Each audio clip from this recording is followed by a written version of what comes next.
Kruhové reťaze. Na rozdiel od bežnej reťaze, ktorá pri otáčaní spôsobuje jednotlivé údery na stene potrubia, má kruhová reťaz pevný priemer, čo znamená, že na reznej ploche je v každom okamihu viac zubov. To je dôvod, prečo sú lepšie na odstraňovanie vodného kameňa.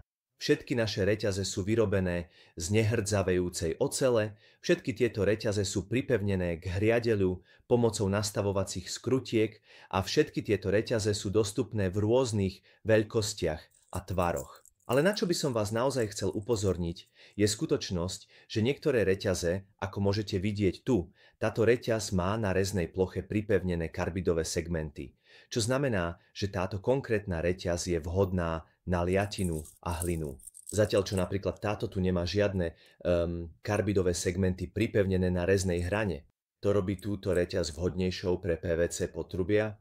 Pri odstraňovaní vodného kameňa majte na pamäti, že rýchlosť, akou pracujete, je dôležitá.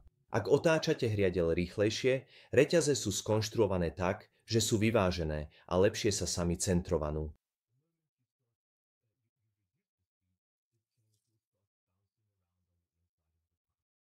Takže toľko k okrúhlym reťaziam.